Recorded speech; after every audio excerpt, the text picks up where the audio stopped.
around $11 for a 12-ounce bag. Do the division, and that is roughly $14 and change a pound for a Starbucks house blend sitting on a shelf at Kroger. And the company that roasted and packed that bag is Nestle, working under a licensing agreement signed in 2018. 2 feet down the same shelf, a canister of Folgers looks like the sensible choice until you read the ingredient panel and notice it declares exactly one thing: coffee. No species, no origin, no roast date. That blank space on the label is where the margin lives, and co-packing is how the margin gets built. These are the 5 coffee brands robbing you blind. Coffee is one of the few grocery items an American household buys on a fixed rhythm every week without ever renegotiating the price. A family that drinks 2 pots a day is spending somewhere between $300 and $600 a year on ground coffee at Walmart, Publix, or Sam's Club.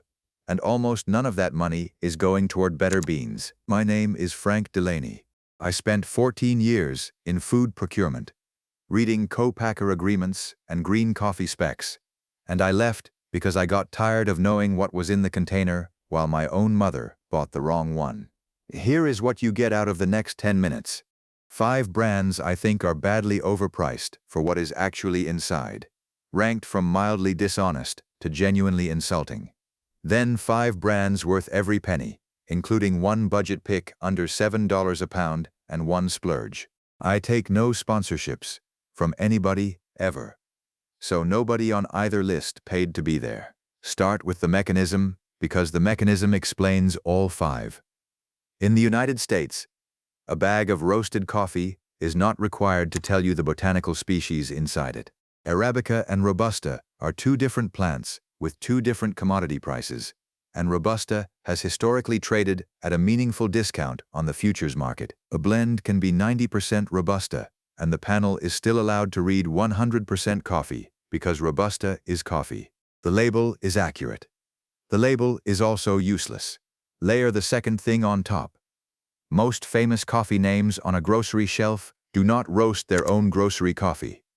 Starbucks packaged coffee is handled by Nestle. Dunkin' packaged coffee for the home is licensed to the J.M. Smucker Company. Think about hotels for a second. Hilton does not own most buildings with the Hilton sign on them. A franchisee owns the building, and Hilton rents out the name and the standards.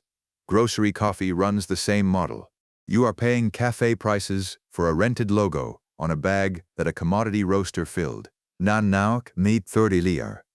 And roasters will tell you this one themselves. A very dark roast flattens flavor.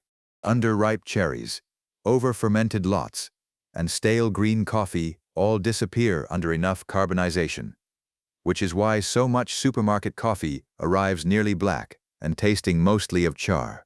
The Specialty Coffee Association scores coffee on a 100-point cupping scale, and 80 points is the line where a coffee is considered specialty.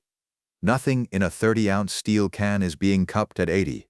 If you want the short version of all this to take to the store, I keep a running aisle list and the link is below. But stay with me, because the third brand is the one that changed how I shop. Number 5, and the mildest offender, is Dunkin' at Home. The parent situation is the whole story here. The orange and pink bag in your Target does not come from a Dunkin' shop. Smucker's holds the packaged license, and Smucker's also owns Folgers and Café Bustelo, which means your premium cafe brand and your bottom shelf consumes are made by the same company under different names. The coffee itself is fine, unremarkable, medium roast, drinkable. The problem is the price, which typically lands $2 to $4 a pound above private label Arabica of comparable grade at the same store. You are paying a licensing fee to feel like you went to Dunkin'. Number 4 is chock full of nuts, which trades almost entirely on reputation. Generations of New Yorkers grew up with that can and associate it with a lunch counter and a working city. The brand today belongs to Massimo Zanetti Beverage Group, an Italian company whose American arm operates out of Suffolk, Virginia. Nothing wrong with an Italian owner. What bothers me is that the heritage story on the front of the container is doing enormous work, while the panel on the back declares no species and no origin. And the can has quietly shrunk over the years, while the shelf price has not. Nostalgia is a legally allowed ingredient. It just is not a bean. Number 3 sells you a promise on the front of the bag. Starbucks grocery coffee shows you the roast intensity meter, the little tasting notes, the sourcing language, all of it designed to import the cafe experience into your kitchen. Read closer. The roast date is usually not there. A best by date is, and a best by date is a shelf life estimate, not a freshness disclosure. Coffee begins losing aromatics within 2 to 3 weeks of roasting. Trade reporting has repeatedly found grocery coffee sitting in distribution for months before it reaches you. So you are paying roughly $14 to $18 a pound for beans of unknown age, roasted by Nestle, in a category where I can get a dated bag from an actual roaster for less. Which brand is best in a supermarket has less to do with the name and more to do with whether anyone will tell you when the coffee was roasted. Which one of these is sitting in your pantry right now? Put the brand in the comments. I read them, and the names that come up most often become the next investigation, which is exactly how the olive oil episode started. Number 2, Maxwell House, is best understood by ignoring the front entirely and reading the panel and the claims. Kraft Heinz owns it.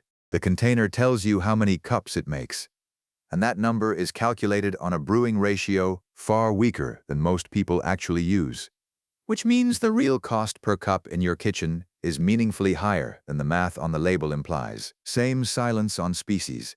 Same silence on origin. Same near black roast. Maxwell House is not expensive in absolute terms, and that is precisely how it survives. Cheap per canister, poor per ounce of what you actually want, which is flavor. The worst one on this list is also the one most Americans consider the safe default. Folgers has been owned by Smuckers since 2008, when it was bought from Procter & Gamble. And the story of that canister since then is the clearest case of shrinkflation in the grocery store. The 3-pound can became 39 ounces. 39 became 33.5, then 30.5, and some formats went lower still. The container kept the same footprint on the shelf. The price did not fall. Consumer reporting has tracked every step of that reduction. Add a roast dark enough to erase defects, a label that names no species and no origin, and the cup count claim doing the same optimistic arithmetic as Maxwell House, and you get a product whose main innovation over 20 years has been giving you less of it. That is the bad news. Here is what I actually put in my own cart, and what I tell my family to buy. Budget pick first.